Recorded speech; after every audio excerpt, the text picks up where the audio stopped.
Amém, igreja? Diga assim comigo: eu sou ricamente abençoado, profundamente amado e eternamente favorecido. É isso que você é.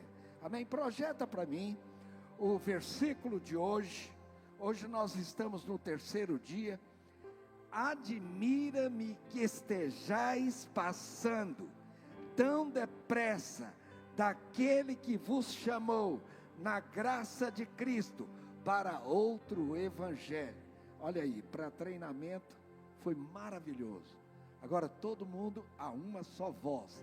Admira-me que estejais passando tão depressa daquele que vos chamou na graça de Cristo para outro evangelho.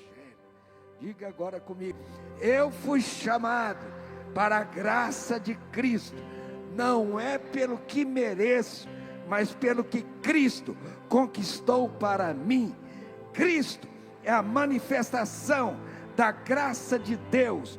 Por isso eu rejeito qualquer outro evangelho que não seja o evangelho da graça em Cristo. Nele eu sou firmado, nele eu cresço em verdade e sabedoria. Amém, aleluia, glória a Deus. Dê uma salva de palmas para o nosso Senhor Jesus. Amém, meus irmãos? Quantos querem experimentar para ver como acontece? Então você vai fazer o teste comigo 3 vezes, bem forte. Glória a Deus. E você, calma. E você vai fazer isso de todo o seu coração, como que não tivesse esse telhado. Você vai contemplar os céus e vai tributar toda a glória ao nome do Senhor. 3 vezes, vamos lá?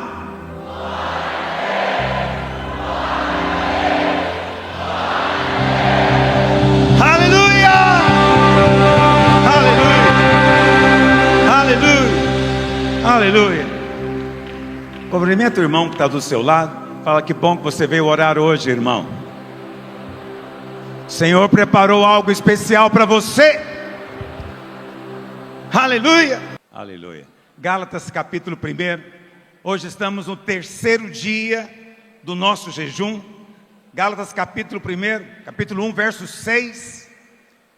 Paulo diz assim: vamos receber a palavra de Deus? Quando dizem amém?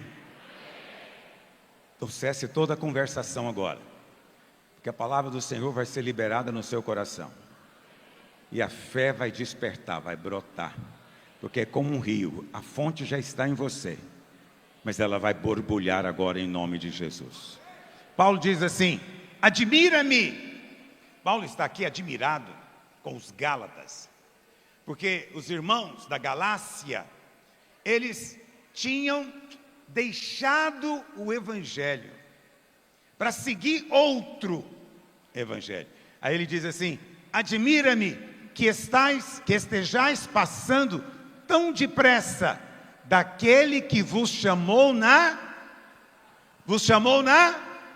Diga: eu fui chamado na graça de Deus.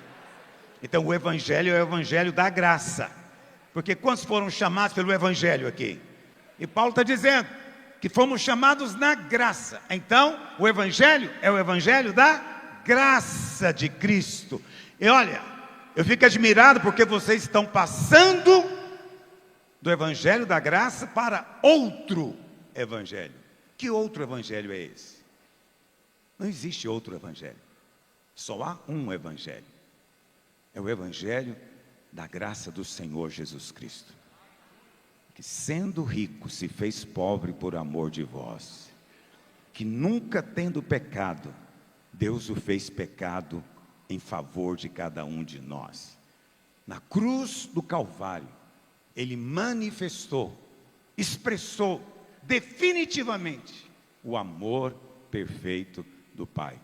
Qualquer outra coisa que se pregue que não seja a graça do Senhor é outro evangelho. É outro evangelho. Então, o favor, a graça, depende de você entender esse evangelho. Paulo diz lá em Romanos 1 que o evangelho é o poder de Deus. conhecer o Evangelho é conhecer o poder de Deus. Agora, muitas vezes o que temos ouvido é um outro ensino. Em muitos lugares, há muitas vozes. Foca sua atenção sempre em ouvir a voz do Espírito, que aponta para Cristo Jesus. Amém? E o que nós temos compartilhado hoje, o tema é justamente esse. Nós estamos declarando nesse jejum que unção de multiplicação está sobre a sua vida. E a primeira multiplicação que nós estamos falando aqui é a multiplicação do favor. O favor de Deus pode ser aumentado. Se você tem sido favorecido, eu quero te dizer, o favor de Deus ainda pode ser multiplicado. Você pode experimentar ainda mais do Senhor. O favor é o segredo de tudo. Está me ouvindo? O favor é o segredo de tudo. Quando você tem favor, os seus inimigos não podem te derrotar. Quando você tem favor, os críticos não podem te derrubar. Quando o favor está sobre a sua vida, as portas se abrem. Porque é o próprio anjo do Senhor que vai à frente, à sua frente, para decretar a vitória na sua vida. Não é o seu próprio esforço, favor de Deus. Então, eu oro muito por duas coisas: sabedoria, favor. Sabedoria, favor. Eu oro por sabedoria porque eu não tenho a sabedoria em mim mesmo. De mim mesmo, na minha carne, eu sou um tolo como qualquer outro homem. Mas quando nós acrescentamos Cristo, quando nós compreendemos Cristo e vemos por fé, sabedoria é acrescentada no seu coração. Sabedoria do céu. Para saber onde ir, quando ir, como fazer, o tempo, o modo, com quem, tudo isso, a graça do Senhor quer te favorecer para que você receba hoje. Quantos dizem amém? Essa é a vontade do Senhor. Agora, nem todas as pessoas são favorecidas. Ah, pastor, você está me dizendo que... Está me dizendo que para eu ser favorecido eu tenho que fazer alguma coisa? Exatamente o contrário. Mas você acabou de dizer que aquele que é favorecido, aquele que tem favor, ele prospera. E a prosperidade às vezes é até inexplicável. Deus simplesmente vem e manifesta na vida dele. E as pessoas podem dizer, mas eu sempre ouvi que se eu for uma pessoa correta, honesta, aí eu vou ter favor de Deus. Você é abençoado por Deus. Mas eu quero contar para você, isso é um equívoco. Honestidade é bom. Honestidade é bom porque torna você confiável para as pessoas. Mas honestidade só não traz favor de Deus. Tem muita gente honesta que vive na miséria. Tem muita gente honesta que não desfruta do que você desfruta. A honestidade não produziu o favor na vida dele. Porque o favor não é resultado de nada que você faz. É claro que quando há favor, também haverá honestidade. Haverá obediência. Mas a obediência é um resultado, não é a raiz, a origem da verdade do Evangelho. Quantos estão me acompanhando nessa noite? Muitas vezes nós vemos igrejas. Alguém veio me parabenizar, né, pelo prédio. Aleluia, obrigado pelo reconhecimento. Também fico muito feliz de estar aqui reunido nesse prédio. Isso é sinal de favor de Deus. Aí você pensa que nós somos favorecidos porque nós somos melhores, mais honestos? É porque o pastor Luiz é o pastor mais honesto do que outros pastores? Eu te digo que não somos melhores do que ninguém. Mas você sabe, existem muitas igrejas hoje cheias de irmãos sinceros e honestos, mas que não têm favor. Não há favor acontecendo ali. Não há portas liberadas naquele lugar. Por quê? Confiam no próprio merecimento. De alguma maneira estão tentando merecer algo que só pode ser recebido pela graça. E para ser pela graça, evidentemente tem que ser sem merecer, porque se for merecido, aí já não é mais graça. Que o favor de Deus seja multiplicado na sua vida hoje. E olha, eu vou te dizer, com toda a alegria do meu coração, o lugar que você mais precisa de favor multiplicado é na sua casa, é na sua família. Para quando você chegar na sua casa, você experimentar a presença dos anjos ali ao seu derredor, e não um ambiente de intriga, um ambiente de ira, um ambiente de separação. Você sabe, tem irmãos aqui que trabalham o dia inteiro pensando como é que ele pode agradar um cliente. É verdade ou não é?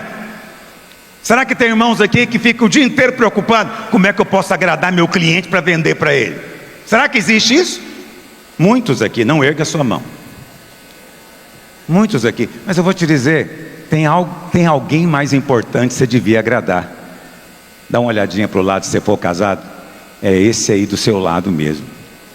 Você deveria agradar o seu cônjuge.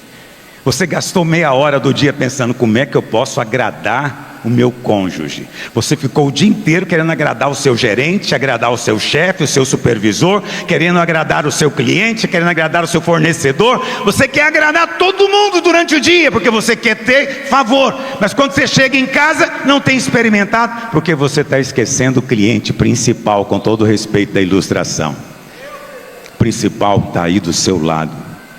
Não tenha orgulho de fazer para agradar. Para agradar. Eu sou descaradamente,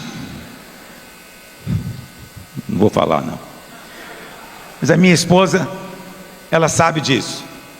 Hoje ela não pôde estar aqui, porque teve uma pequena infiltração no dente, teve que ir resolver rapidamente.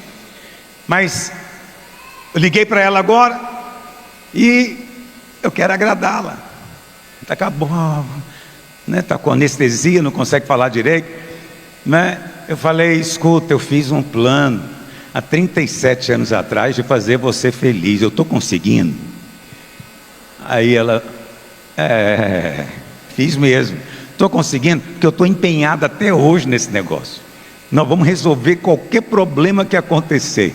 Aí até com a boca torta de anestesia, ela dá um sorriso, sabe por quê? Cliente satisfeito, é cliente permanente. Se está satisfeito, meu querido, coisas vão acontecer. O que você faz para agradar os seus filhos? O que você faz para agradar? Não vou nem falar agradar o seu pastor, porque os irmãos já me agradam muito. Entende? Favor vai vir sobre famílias aqui hoje. Hoje nós vamos orar, porque se o inimigo tem lançado seta de separação, o Senhor se manifestou para desfazer a seta do diabo. Deus é um Deus de união, Deus é um Deus de unidade, mas Deus também é um Deus de restauração.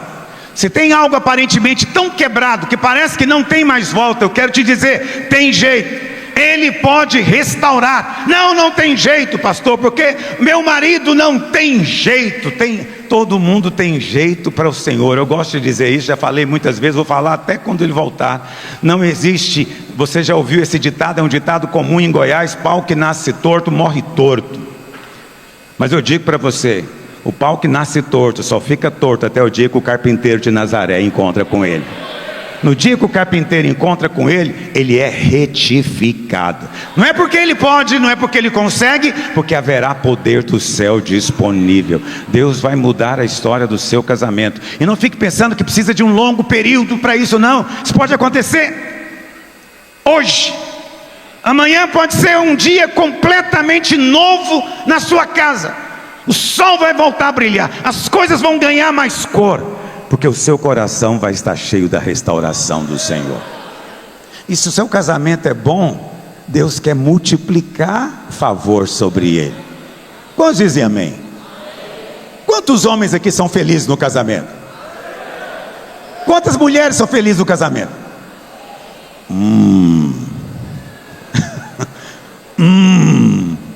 Estou sentindo que os homens são mais felizes aqui. Olha para cá. Você tem sido feliz? Acredite em mim, tem espaço para ser um pouquinho mais feliz. tem jeito de melhorar mais ainda. Tem jeito de ficar ainda mais perto do céu, mais parecido com as coisas do céu. Esse é o jejum da multiplicação. Não pense em multiplicação apenas de coisas.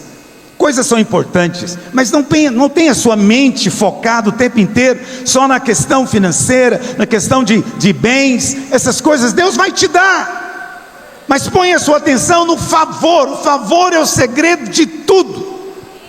Ninguém pode ter coisa alguma se do céu não lhe for concedido, mas o céu está aberto sobre você.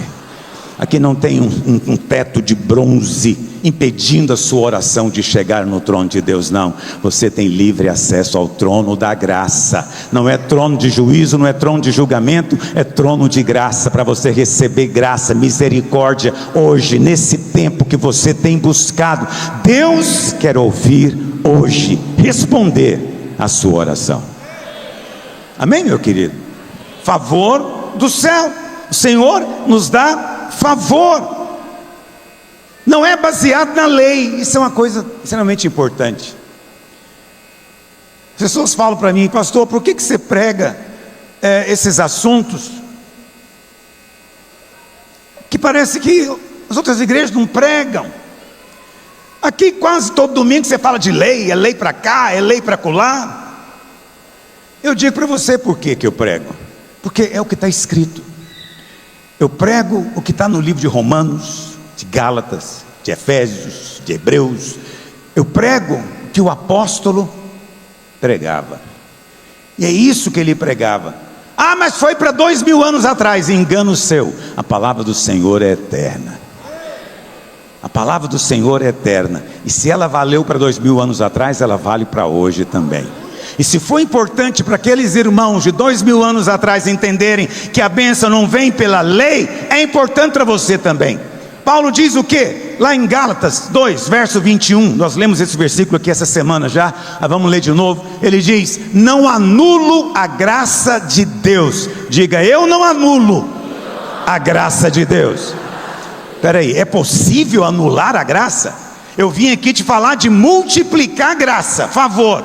Mas aqui Paulo está dizendo que ele não anula. Ou seja, tem gente que além de não experimentar multiplicação de favor, até o favor que ele tem, ele cancela, ele anula.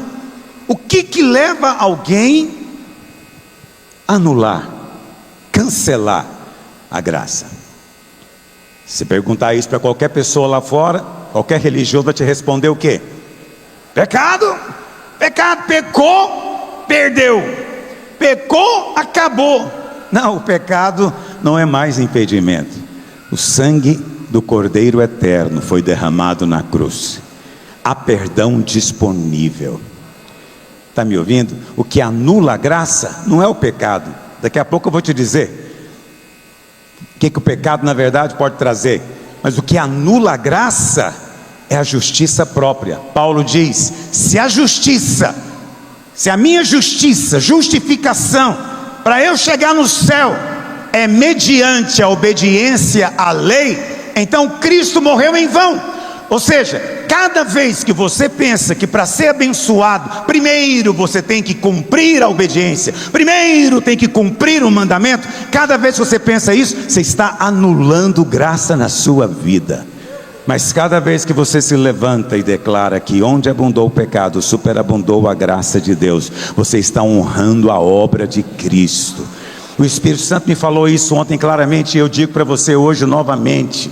Quando você vem adorar a Deus, claro, você vem para glorificar, você vem para dizer palavras de louvor, aleluia, isso tudo é muito importante. Mas eu vou te dizer, a maneira como você de fato glorifica o Senhor é honrando o que Ele fez na cruz, é recebendo o que foi realizado por você, inteiramente de graça. Aleluia.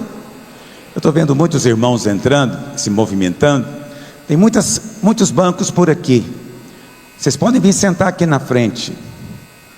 E quem estiver na beirada, você pisa no pé dele. Não, brincadeira, não faz isso não.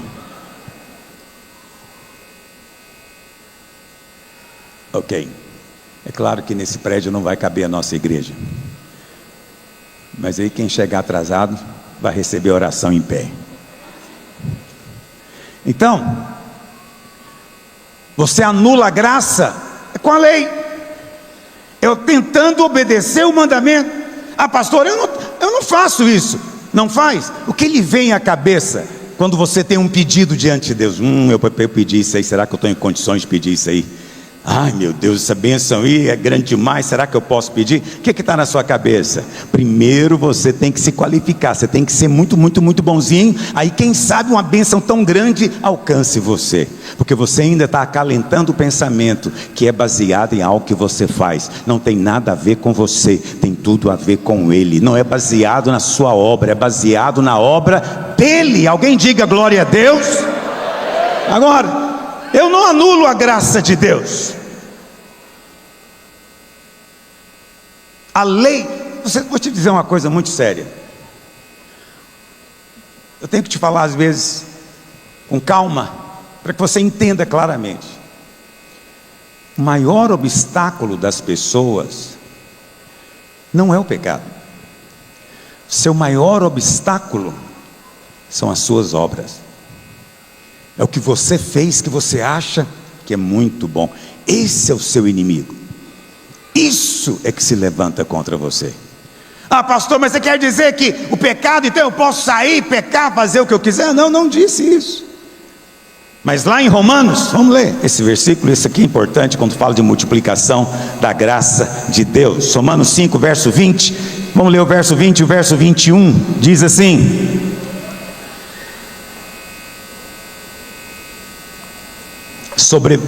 sobreveio a lei para que avultasse a ofensa, mas onde abundou o pecado, superabundou a graça, a fim de que, como o pecado reinou pela morte, o pecado reinou assim também agora a graça reina pela justiça. Diga, a graça reina. Como que a graça reina? Pela justiça. Qual justiça? A sua? Não, a de Cristo. A graça reina todas as vezes que você anda confiado na justiça de Cristo. Simples, desse jeito. Basta se lembrar desse princípio.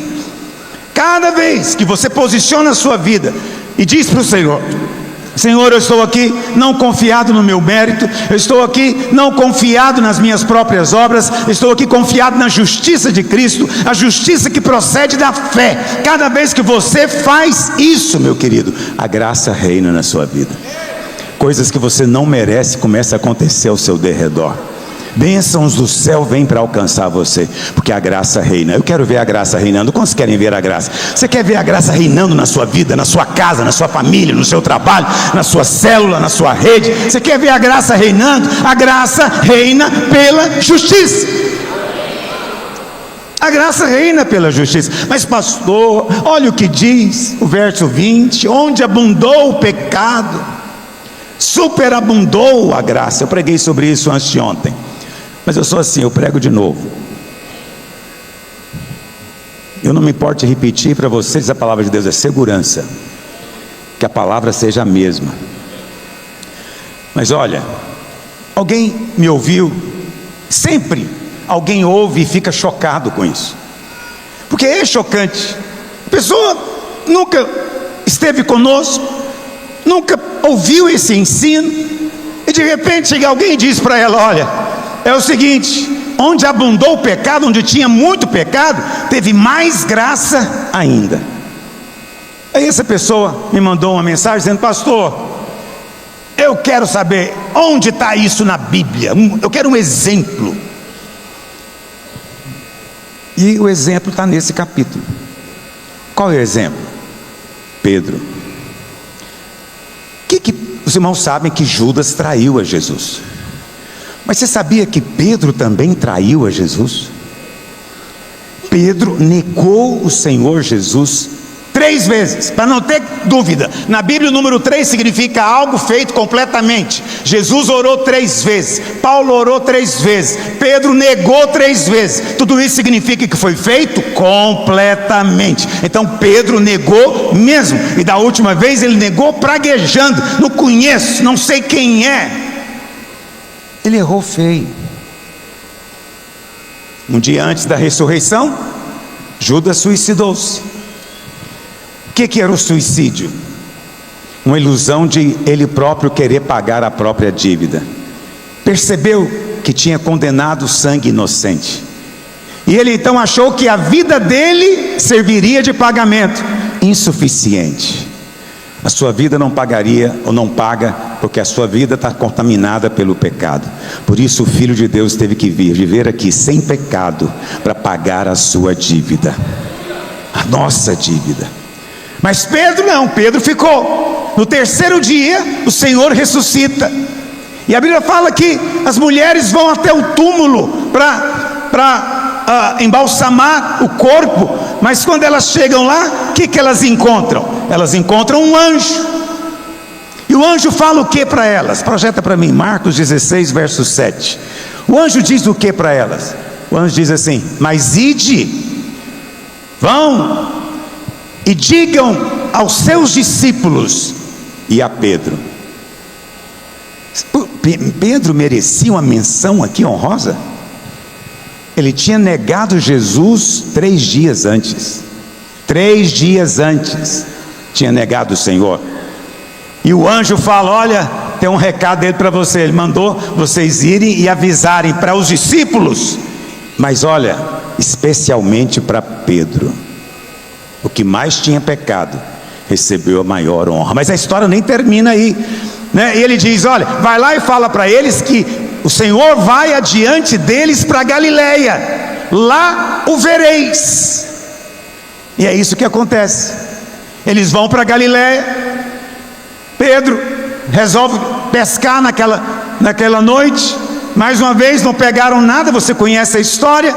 Mas olha na praia quem é que estava lá. O Senhor Jesus estava esperando por eles. E o Senhor pergunta: filhos, tem algo de comer? Tem um peixe aí? Eles disseram: nada, não pegamos nada. E o Senhor fala: lança a rede do lado direito. Você conhece a história? Eles pegaram 153 grandes peixes. Mas quando eles chegaram na praia, já tinha peixe assado, já tinha pão assado. Eu acho maravilhoso pensar no Senhor Jesus cozinhando um café da manhã para você. E aí a Bíblia fala que o Senhor estava lá sentado, Pedro sentou do lado dele, e o Senhor perguntou para ele 3 vezes. Perguntou o que para ele? Pedro, tu me amas? Quantas vezes, irmãos? Porque a resposta de Pedro agora tem que ser também completa. As coisas de Deus têm que ser perfeitamente concluídas, completas. E aí, qual que é a resposta que o Senhor dá para Pedro? Apacenta os meus cordeiros. Apacenta os meus cordeiros. Isso tinha acontecido poucos dias. Vamos imaginar a cena. Poucos dias atrás, um dos nossos discipuladores aqui negou Jesus. Ficou comprovado. Alguém gravou. Está disponível na internet. E agora ele está aqui. Tudo bem que ele chega e se desculpa: eu não sei porque eu fiz, um momento de loucura, eu não sei o que ele poderia falar. Mas eu te pergunto, eu deveria colocar esse cara para ser pastor da igreja? Sim ou não? Seja honesto. Não, eu não colocaria. Se eu souber que um desses obreiros aprontou qualquer coisa, eles estão fora. Aí você fala: ah, mas onde é que está a graça? A graça está no Senhor Jesus. Ah, corre para Ele, meu amigo. Mas de mim é melhor você correr Está entendendo o que eu estou dizendo? Jesus deu para Pedro a maior responsabilidade. A coisa mais preciosa, o rebanho, os cordeiros, as ovelhas. O Senhor constituiu Pedro pastor da igreja. O pastor da igreja, algumas semanas antes, tinha negado a ele 3 vezes. Pedro era o discípulo mais pecador de todos aqueles que estavam vivos, exceto o que morreu. E Pedro era o mais pecador. Jesus pegou o mais pecador e colocou na posição mais elevada. Ele é quem vai liderar. É isso que significa: onde abundou o pecado, vai superabundar a graça de Deus. Significa o quê? Que não importa como é que foi o seu passado, querido, o seu futuro vai ser brilhante, porque o Senhor vai te colocar no outro nível, vai te promover para outro estágio. Nunca deixe o diabo ficar te lembrando do seu passado. Quando o diabo vier te lembrando do seu passado, lembra ele o futuro dele, porque essa é que é a verdade. O futuro dele é tenebroso, mas eu vi o final da sua história. Está escrito lá em Apocalipse: você vai ser glorificado, você vai estar na cidade de Deus, a nova Jerusalém, você vai estar lá junto dos remidos, uma multidão que ninguém pode contar, como a areia do mar, nós estaremos lá. E eu espero que a nossa congregação fique sentada junto naquele dia, para a gente lembrar das bênçãos do Senhor aqui. E alguém dizer: pastor, você lembra dos jejuns que a gente fazia? Fala: pois é, irmão, acabou, nunca mais. Eternidade afora, só comida agora. Nunca mais ficar sem comer. Pastor, você não gosta de jejuar? Não, vou ser honesto com você, não gosto de jejuar. Ficar sem comer não é legal, é desagradável, reconheço isso, mas os benefícios são maiores. Eu falo para você, em tempo de jejum eu fico mais alegre que em dias normais. Não tem lógica. A graça é um negócio ilógico, é enlouquecedor. Como é que eu vou colocar o mais pecador para ter a posição mais elevada? Isso não faz o menor sentido. Então, todo crente que tem uma mente ainda natural, uma visão natural, não consegue perceber, não consegue entender a graça de Deus. Essa é a graça que te é multiplicada, é a superabundante graça de Deus. Amém, querido? Aleluia. Essa é a vontade do Senhor. Eu queria falar pelo menos 2 ou 3 coisas que faz o favor multiplicar na sua vida. Lá em 1 Pedro 5, verso 5, Pedro diz assim, isso é um texto importante. Pedro diz assim: rogo igualmente aos jovens, mas isso aqui vale para todo mundo, não é só para os jovens. Sede submissos aos que são mais velhos. Outros sim, no trato de uns com os outros, cingivos. Todos de quê, meus irmãos? Cingir é vestir, vista-se de humildade. E aí Pedro dá a explicação, ele diz: Deus resiste aos, mas aos humildes concede a sua. A graça é para todos? Sim ou não? A graça é para quem? Só para quem se humilha. Quem é que se humilha? Aquele que deliberadamente escolhe ficar por baixo. O outro quer me colocar por baixo eu ficarei. Estava vindo para cá, dirigindo na minha faixa, como bom motorista, e de repente estreitou, mas eu estava na frente, e aí um caminhão, daquele que pega carro estragado, como é que chama?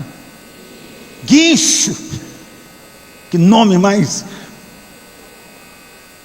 ele quase que ele me espremeu, e é como se ele dissesse assim: eu sou maior, eu entro primeiro. Você acha que eu fiquei lá no meu carro dizendo: eu quero ver se você é homem para isso? Freiei na mesma hora e repreendi todo o espírito de ira, de raiva e de maldição. Falei: ele é abençoado, ele vai em paz. Deliberadamente eu escolho dar a vez. Você pode passar. É isso que você quer, é isso que você vai ter. Escolha ser humilde. Escolha. Qual que é o problema dos casais? É só eu que tenho que ceder aqui em casa. Ela nunca pede perdão, pastor. Agora os homens riram, porque essa é a reclamação que eu ouço deles: pastor, ela nunca pede perdão. Eu falei: porque ela nunca erra. Como é que pede perdão se ela não errou? Pastor, como é que você diz que ela não errou? Porque você que fez ela errar. Então o erro é seu. Ah, pastor, a exortação é só para mim, sempre eu. Seja humilde, querido. Seja humilde. Eu sou o culpado lá em casa tem 38 anos. E sou casado há 37. Já casei declarando. Confesso por mim e meus antepassados.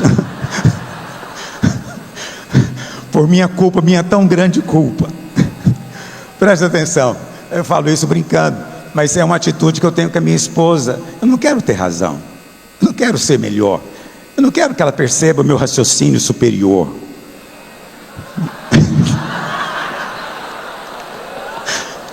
É fácil atiçar a carne em você. Por isso que eu tenho que vigiar muito. Então, eu não quero ter razão. Eu cedo. O nome disso é humildade. Agora, depois que a gente ficou mais velho, ficou bom demais o casamento. Porque eu falo para ela, me perdoe, foi eu que errei. Ela fala, não, foi eu que errei. Eu falo, já falei que foi eu. Agora nós ficamos brigando para ver quem é humilde, porque nós queremos o favor sobre nós. E o favor é só para o humilde. Então eu quero ser o mais.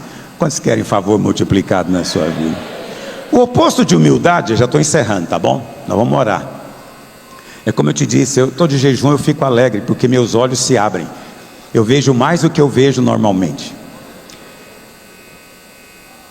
E o oposto da humildade, que você sabe, a graça de Deus é como água, só flui para baixo.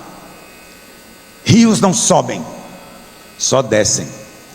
Então, se você quer mais graça, ponha-se na posição menor. Ponha-se na posição menor. Ah, vou mostrar para essa pessoa com quem que ele está falando. Não perca o favor. Deixa ele ser o melhor. Deixa ele ficar por cima. Não, isso é um absurdo. Deixa, eu estou te dizendo, você vai ser favorecido. É uma coisinha pequena que vai resultar numa bênção inimaginável na sua vida. Quantos dizem amém? Esse guincho que passou por mim nunca vai puxar meu carro. Essa é a bênção que me cabe, meu galardão.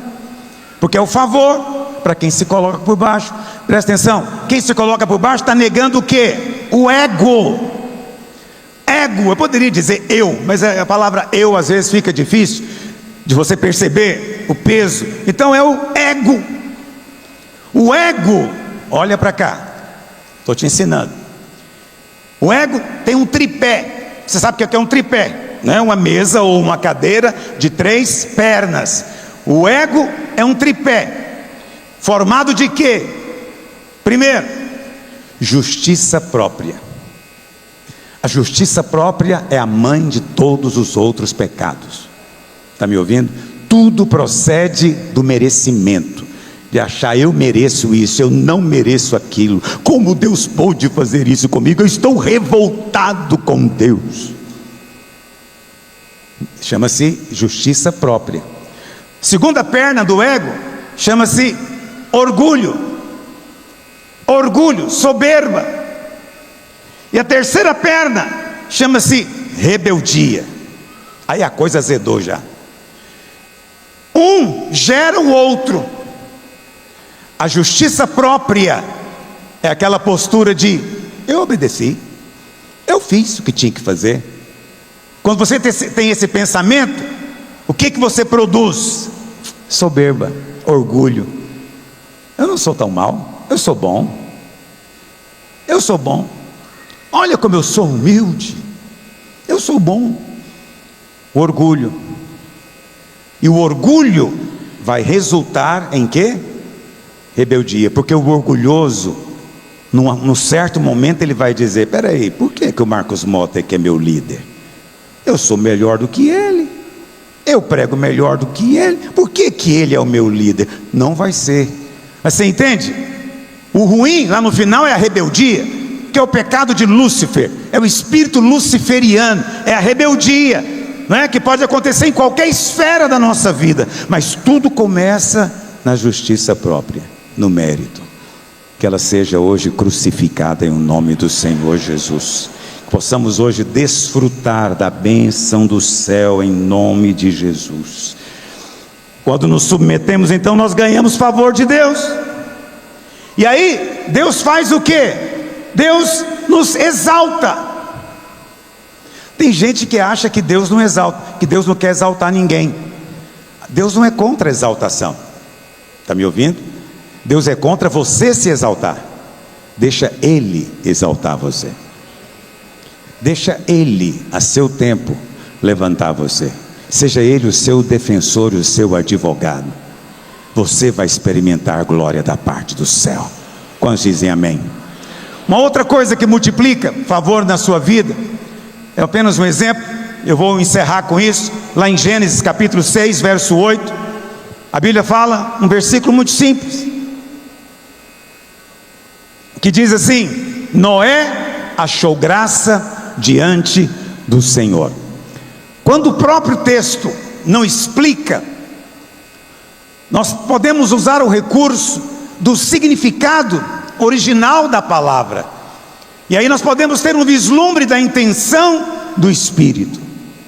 E o que acontece? Graça, você sabe, favor imerecido. Mas quem foi que achou graça? Quem foi que achou graça? Noé. Noé, esse nome no hebraico é Noa, que está virando um nome comum no Brasil. Noa, é Noé em hebraico. Mas Noa literalmente significa descanso. Então, traduzindo, o que está escrito? Noé significa o quê? Descanso achou graça diante do Senhor. Lança fora toda a ansiedade. Eu não estou te condenando por às vezes ficar ansioso. De vez em quando a ansiedade quer vir no meu coração também, mas eu me esforço para descansar. Eu rejeito, não admito na minha vida, porque o favor está no descanso. Se você está tumultuado na sua alma, atribulado, querendo fazer acontecer alguma coisa, para hoje. Enquanto você faz, você perde o favor. Na hora que você deixa Deus fazer, o favor encontra você. Eu quero ser encontrado pelo favor do Senhor. Nós somos uma igreja favorecida do Senhor, e você vai viver nessa paz do descanso. O que é o descanso? Não ando ansioso por coisa alguma, antes faço conhecidas diante de Deus pela oração e pela súplica as minhas necessidades, e a paz de Deus, que excede todo o entendimento, vai guardar a minha mente e o meu coração em Cristo Jesus. Eu me recuso a andar ansioso. Eu ando no descanso do Senhor, e quanto mais eu descanso, mais o Senhor vai favorecendo. Mas você é testado nisso. Passa no teste do Senhor. Quantos estão com fobia por causa de ansiedade? Quantos estão estressados, já acorda cansado por causa da ansiedade? E você pensa: ah, pastor, eu sou uma vítima da ansiedade. Não, preste atenção, é um inimigo terrível. Não se deixe subjugar, porque ele tem um poder, o poder de remover favor na sua vida. Poder de remover favor. Mas o descanso achou graça. Vamos entregar para o Senhor hoje todas as nossas necessidades, tudo aquilo que nós precisamos. Ele cuida de você. Ele tem dito: nunca te deixarei, jamais te desampararei. Ainda que o Senhor pareça demorado em agir, persevere em crer, porque o seu milagre hoje está mais próximo do que estava ontem. É inevitável. O diabo não pode impedir. A bênção, o milagre, o favor vem para alcançar aqueles que creem. Quantos creem na verdade do Evangelho? Fique em pé onde você está. Vamos começar orando uns pelos outros. Antes de orarmos aqui pelos alvos, eu queria que nós ainda estamos ajustando o prédio. O ar-condicionado ainda tem que ser ajustado, pelo menos aqui em cima de mim, que colocaram a luz em cima de mim. Eu queria que você juntasse com mais 2 ou 3 irmãos próximos de você, e você vai orar por ele e ele por você. Qual oração? Deus, multiplica o favor na vida do meu irmão, da minha irmã. Multiplica o favor. E enquanto você ora, eu queria ler um testemunho e orar com um outro grupo aqui na frente. Então espera um instante. Alguém me mandou hoje um testemunho que é, na minha opinião, o Espírito falando. Diz assim: pastor, não vou falar nomes porque não importa o nome nesse caso. Preste atenção. Pastor, graça e paz, é com muita alegria e o coração cheio de júbilo que venho compartilhar esse testemunho. Por muitos anos orei a Deus pedindo um esposo. Olha que coisa. Sei que por vezes esse pedido pode parecer pequeno aos olhos de outros, mas não é pequeno. Mas uma mulher, só uma mulher, sabe o peso de caminhar sozinha, e até mesmo virá motivo de piada e chacota quando compartilha o seu desejo de se casar. Minha vida é uma vida de mulheres, tem encargo por elas. A Bíblia fala que tem uma guerra permanente do diabo contra a mulher. Há uma inimizade. O diabo odeia a mulher. Lá no Irã, os homens podem fazer o que quiser, mas a mulher é escravizada. Aí você fala, aqui no Brasil também a mulher pode fazer o que quiser. Não pode não, a mulher também é oprimida, abortizada, entende? Ideologizada. Tudo isso é ataque maligno. Mas essa irmã orou para se casar. Eu quero encorajar outras mulheres que, assim como eu, estavam ou estão perdendo a esperança. Depois de anos, e depois da multiplicação dos prédios da videira, já estava indo, frequentando outro prédio da videira, mas sentia direção de voltar para o Bueno.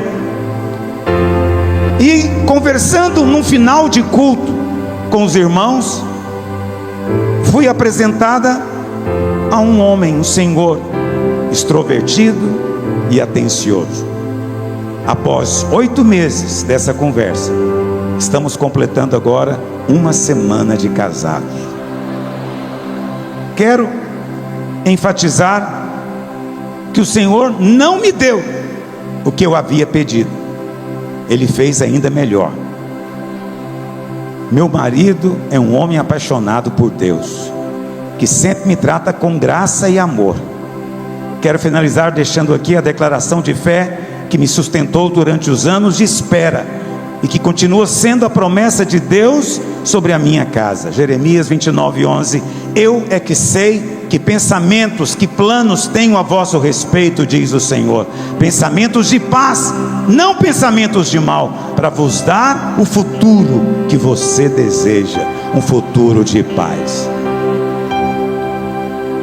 Eu sei que muitas irmãs e irmãos também se sentem envergonhados, porque parece que tem algo errado de querer casar, parece que tem algo errado de você abominar a solidão. Não tem nada de errado, a graça do Senhor te alcança. Eu sinto que o Espírito Santo hoje quer liberar vidas aqui que estão amarradas com a desesperança. Não perca a esperança no Senhor, não perca a expectativa no Senhor. Não quero te constranger. Se te constrange, você não vem à frente, por favor.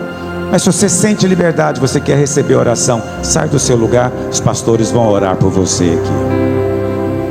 Agora, junte-se com 2 ou 3 onde você está, e nós vamos orar abençoando uns aos outros, declarando, profetizando favor multiplicado.